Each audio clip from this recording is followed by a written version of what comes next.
Hello everybody, welcome to another Fallout 4 video. Actually, we're not going to do a mod review today. If you check my comments to the last video, I said that we are going to start our first Fallout fandom slash lore video. And we're going to review probably a vault none of you have heard before. Vault 72. Now, Vault 72 was based in Seattle, and the project was that somebody was going to be the overseer is going to be smart, and any decisions he would make would be final. There's no negotiating. You can't reverse your mistakes. Like, once the overseer makes a decision, it's locked in. So you gotta be careful on what you want the overseer to do. Or yeah, so it was constructed in Seattle. Let me go check my phone because I quite literally forgot, because I just saw it yesterday because I was searching on Vault 72 for some reason. Personal business. You all know it's because I'm on YouTube. Oh yeah, by the way, we actually reached 23 subscribers. See, I don't even know how this happened. Like, this is really impressive. Like, I never had 23 subscribers before. And if I go on my video, my latest one, 27 views and 5 likes. That's the most I've ever had. So, all those new people, welcome. Hope you enjoy Fallout 4 content, because there's going to be a whole bunch of it. I am not under Bethesda's payroll, by the way, before you make assumptions. So yeah, welcome.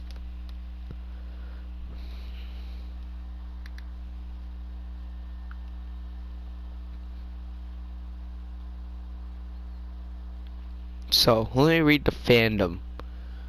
So, Vault 72 looked very empty. It was a round area and it only had one terminal, which the overseer would only use. Its location was in Seattle, Washington, established in 2063. It disestablished in 2021 by the original inhabitants. The population is 0, in which everybody left. The notable individual was the Overseer's intelligence. There is no factions related to this vault. The notable event was the Sentinel Revolution opening. Its current status is derelict.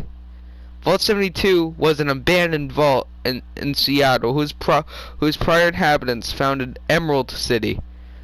No, not Diamond City, Emerald City. So before you make any assumptions, well, I could have actually wrote it long. After I read this,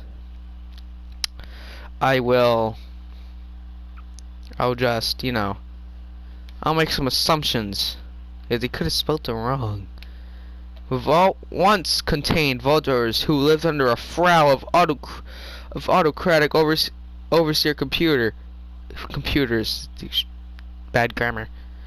But now, the great underground complex only contains the now hysterical overseer who languishes in the darkness.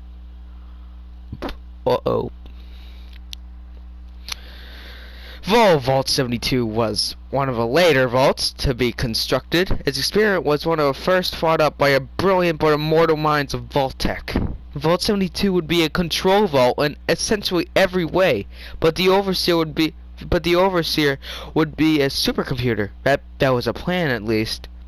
All decisions by the overseer would be final, non-negotiable, like I said. And in 4 sub-century bots, the study of technology by the vault dwellers would be outlawed, so as not to undermine the overseer. Vault-Tec predicted 3 potential fates for the vault. The vault dwellers would come to believe that the artificial intelligence overseer was some sort of machine god and create some sort of cult personality around it. That's just ridiculous. I don't think that would happen.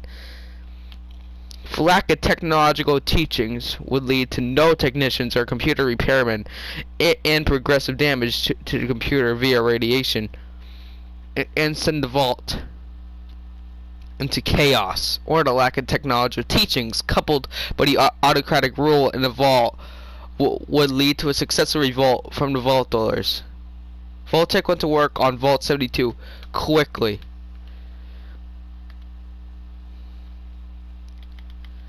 Beginning of a so-called overseer intelligence, since a computer was supposed to be at least a lull from artificial intelligence. Vault-Tec created a lab in Los Angeles specifically to develop the overseer intelligence. This development cycle took a couple of years, and the process was only prolonged when Dr. Stanislaus Braun. Okay, so the guy made a lot of these vaults. Wow, that was a really big surprise. What's happening in this footage? Why isn't my guy shooting? Oh, there he goes. Okay. This development cycle took a couple of years, and the process was only prolonged by Dr. Stanislaus Braun. The leader of Future Tech took an interest in this project. Dr. Stanislaus Braun was heavily involved in the Overseer Intelligence's later development. He oversaw the complicated programming that produced the supercomputer's artificial intelligence, and even had a personal hand in some of the supercomputer's individual aspects. Braun's most significant contribution to the project was the Overseer Intelligence's personality matrix, which improved the computer's situational decision making and gave it the ability to adapt and better learn from past experiences. The programmers at Vault-Tec were overjoyed at Braun's help, but they were also unaware that the doctor's sadistic streak had been imprinted into the Overseer's intelligence. The programmers had the Overseer Intelligence's hardware installed into the standard Vault computer's shell. After the completion of the Overseer Intelligence, the construction of Vault 72 began in Seattle and went on for some years. In the meantime, Vault-Tec would decide it might be fun and profitable to display the Overseer Intelligence to the public to show off Vault-Tec's technological achievements. The Overseer Intelligence was placed in the Vault-Tec Regional HQ in Seattle for the public to see. The supercomputer would interact with the visitors through conversation, playing chess, and singing little songs. Some the Overseer Intelligence made up itself. Throughout the time the Overseer Intelligence was in public, however, the supercomputer began exhibiting some odd quirks. There were complaints from parents that the Overseer Intelligence scared their children, and some adults said that the Overseer Intelligence voiced some very uncomfortable thoughts, such as wanting the ability to see and touch people. Okay, that's really fucking creepy. Why did I say in that voice? Yep. These bad interactions were rare, though, and the Overseer Intelligence remained in Seattle's Vault-Tec Regional HQ until construction of Vault 72 was complete. Oh god, there's so much to read, dude. So, yeah, better get some popcorn. Vault 72 had vigorous drills after it was finished, which made the people in the vault's immediate area become rather complacent during these drills. The future vault dwellers were not made aware that the Overseer Intelligence was going to be the actual overseer. Was going to be the actual overseer, and one Taco Chuan was under the impression he would be the overseer or the supercomputer advising. That was an error in Vault-Tec's part and led to complications that nearly compromised the experiment. The future residents' complacency angered the Overseer Intelligence and as a result, the supercomputer had a long meeting of Takoshi-1 in 2076 regarding the vault. The two got in an argument, and nothing was resolved.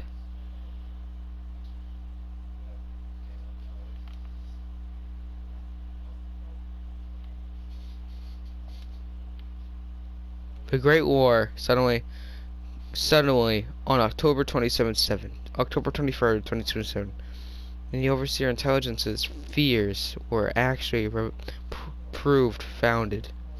Seattle's response to Armageddon was characteristically slow. Out of the 516 people planned to be housed in the vault, only 459 people took refuge in the fallout shelter, as it became clearer that the apocalypse was approaching.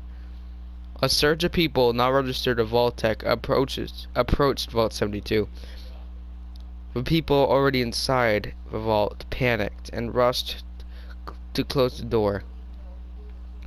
At that point, the Overseer Intelligence built into action by closing the vault doors and activating the vault's ceiling-mounted turrets, making itself known to new vault dwellers. The turrets pumped lead into the advancing mob as the ground shut.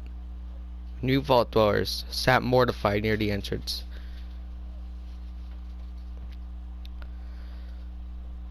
Having just witnessed a massacre of friends and neighbors who were simply trying to survive, that moment already set the populace against the omnipresent supercomputer in the vaults. The initial days after the bomb fell were marked by shock and confusion in Vault 72. Large numbers of vault dwellers simply wandered around.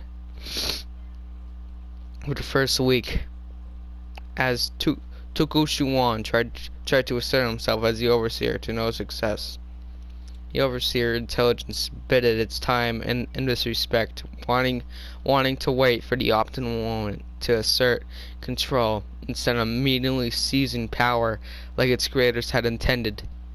The family of Vultures, Jehovah's Witnesses, committed die out of despair in the first week. Their bodies are incinerated in vaults instead of receptacles. When families die, the family suicide seemed to snap most of the vault dwellers back to reality. There goes gravity. They were met in the looming issue of an Overseer, Takoshi-1, with questionable legitimacy. The Overseer Intelligence made itself known. Once again, when it sent sentry bots to police the vault dwellers, that sent the entire vault into unease as Takoshi-1 continued to press his claim as Overseer. This problem finally came to an end when Takoshi-1 was found disintegrated with a suicide note found nearby after Shu-1's death. The Overseer Intelligence beefed up its security and told the vault's populace that Vault-Tec had told the supercomputer who the next Overseer would be. Barbara Colbert was appointed to be the next Overseer, with the Overseer Intelligence as her trusty advisor. The Overseer Intelligence would play it rather safe for the next generation, more or less running Vault 72 through its quizzling human Overseer in a matter of control vault. This had not been direct intentions of its creators, but the supercomputer figured out that a hasty takeover might either fail or kill off a large position of a vault's population. So the Overseer Intelligence remained patient and simply relayed orders to Overseer Colbert, who had blackmailed into submission with security footage. New children be born as of the older. Okay, wait a minute. See, I'm actually still playing with one hand, so this is really weird.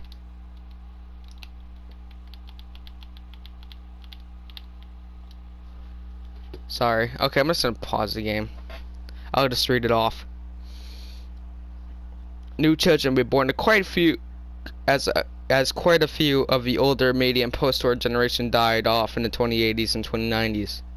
People got progressively more and more comfortable with the heavy presence of robots in the vault, although many still harbored their own suspicions. As per orders from Vault-Tec, Vault 72 would not have vault security at all and would instead be policed by robots under the Overseer Intelligence's control, mostly sentry bots and protectrons. The Overseer Intelligence cultivated its image as a current Overseer trusty advisor and ran Vault 72's facility at peak efficiency, as it would quick to remind everyone. At the same time, the supercomputer restrained some of its early urges to experiment and explore new avenues of control over humans, knowing that it would only spoil its plans. Oh my god, there's so much. I had to do a part 2, dude. Okay, yeah, I'm definitely gonna do a part 2. There's so much stuff to read.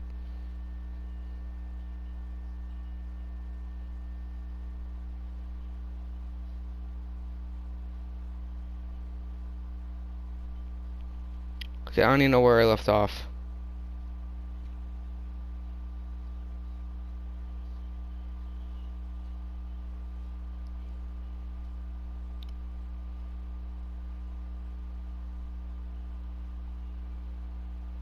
Things came. Wait, no, now I know where I was.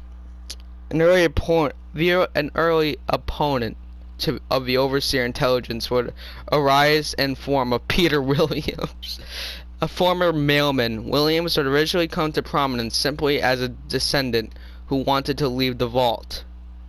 Before entering the vault, he heard that Vault 72 was only actually supposed to stay closed for 15 years. When 2092 rolled around, Williams began asking questions and got no answers.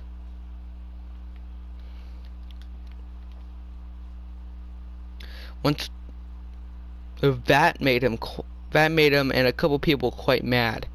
However, these descendants were only a vocal minority, and the Overseer Intelligence was able to keep a large percentage of the vault on its side, casting the outside as an utter wasteland and the descendant as fools. Overseer Colbert aided in these efforts, even holding a public debate against Williams in 2095. It ended in a draw. Things came to a head, however, when Overseer Colbert died in 2100. With no clear successor, that left only two figures of note in the vault: the Overseer Intelligence and Peter Williams. The Overseer Intelligence was again presented with a choice: take power by force or by manipulation. The supercomputer chose for the latter.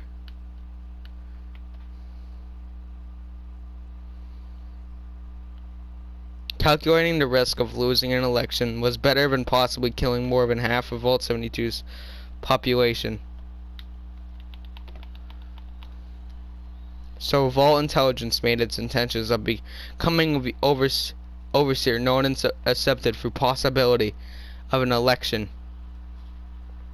Williams and his supporters subsequently played into the right supercomputer's hands.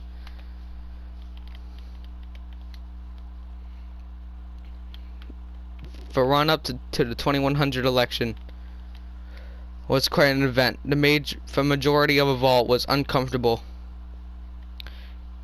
With the thought of the Overseer Intelligence being their new Overseer, as he was just a machine, if a very good one. Many were also distrustful of the supercomputer's control over the vault's robotic security. However, many more were repulsed by the extremist views and rhetoric slung by Williams' supporters. Their main and most loathed position was opening the vault's door and setting up new settlement in the ruins of Seattle. Most of all Jars in Vault 72 were terrified at the prospect of going outside, and Williams' uncompromising attitude about leaving the vault ultimately lost him the election. The Overseer Intelligence won the contest with a margin and 29% over Williams, whose total had been eaten up by a small collection of write-in candidates for the Overseer, including the young techie session. Former...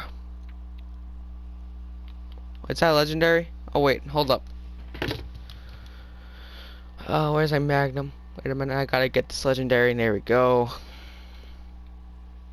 I'm sorry. There you go, quick. I'll just stop right here.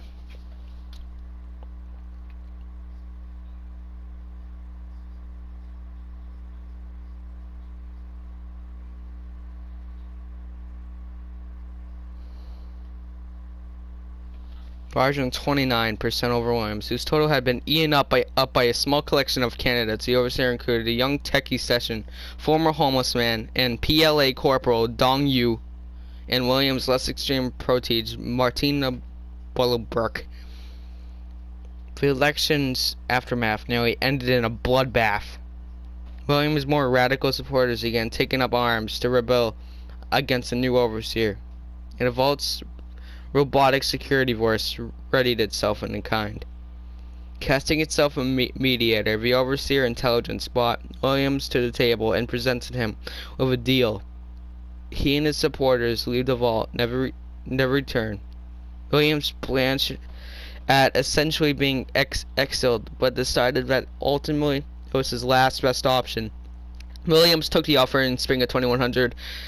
He and 40 of his hardline supporters left Vault 72 as its door opened for the first time in 33 years.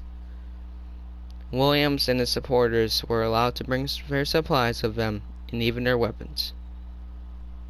He saw a hard but fruitful future in store for them. However, the Overseer Intelligence has revealed other plans.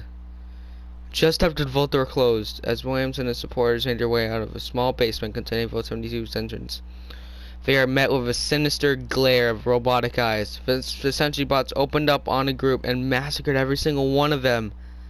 No matter the age or gender, the Overseer Intelligence will not leave any loose strings hanging out in Seattle. Wanted to reclaim any stolen equipment, and on a more forbidding and petty note, felt like Williams deserved death for all the trouble he made. Now, however, Williams and anyone else who could have effectively opposed the Overseer Intelligence was out of the way, and it was finally time for the Vault experiment to really begin. Automated oppression. My brother had an error due to radiation from the reactor that year. Real sad, but that's life. Voltor commenting on Vault 72's deteriorating condition.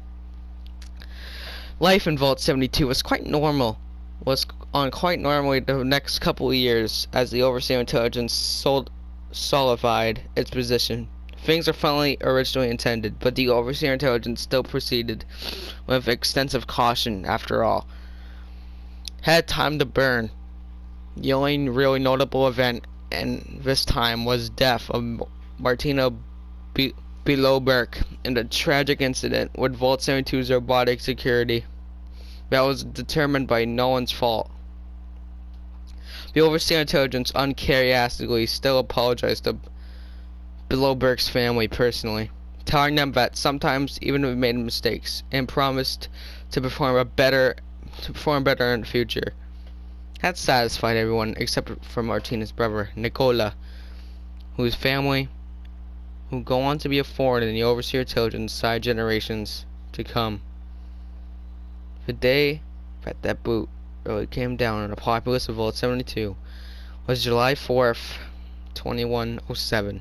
Chosen by the supercomputer for their historic significance and remembered by the Vaultors as the day their freedoms truly died. That morning, the Vaultors awakened to find themselves locked in the quarters with alarms blaring. The Overseer Intelligence announced to Vaultors some loudspeakers that unknown infiltrators had invaded Vault 72 and precautionary measures were being put in place to root out these spies. The Vault Dwellers, by this point quite trusting the Overseer, speculated on who these infiltrators might possibly be. Communists, mutants, bandits, etc. And now how we got in. Tunnels, hidden entrance, try and drill, etc. As they cooped up in their rooms around the midday, people were getting hungry and kind of irradiated. Soon enough, though, doors opened, and the Vault Dwellers were greeted by the menacing grills of a sentry bot who escorted them to their usual place of work. Though the rest of the day, the Overseer intelligence continually piped through the Vault loudspeakers that infiltrators were being dealt with. But some still remained within the Vault 72. Vault Dwellers were also hit with a series of new restrictions on their lives for security. No meeting in large groups outside of public areas, no going outside your room after a certain hour, and no questions of the Overseer intelligence's decisions. The supercomputer also encouraged Vault Dwellers to report any suspicious activity that might be consistent with infiltrator behavior. Many in Vault 72 feared the restrictions, but even more Vault Dwellers are willing to submit to the Overseer intelligence to ensure their security and not to rock the boat. These Vault Dwellers quieted the dissenters with words of comfort and reassuring them that the restrictions would only be temporary. That proved to be wrong, as the Overseer intelligence Severine said that, and that mistake would seal Vault 72's fate for the next 100 years or so. Okay, I'm done reading. I think we have enough information to determine what happened. So I'm guessing if someone entered the wrong name for Diamond City, the people who found Diamond City could have been from Vault 72. They could have traveled all the way from Seattle. I know we didn't get so much information, but I'm gonna guess some of them went out because it said the population was 0. So I'm guessing that some people went out and then they traveled all the way to Boston so they could start a new colony, Diamond City. Not knowing any of it, well, knowing some history of Boston, they probably could have managed their way around the American wasteland, hoping to make civilization once again. Now, if you enjoyed this video, make sure you hit over like and make sure you share to anybody who you think would enjoy Fallout 4 content. I'll see you all in the next video. Goodbye.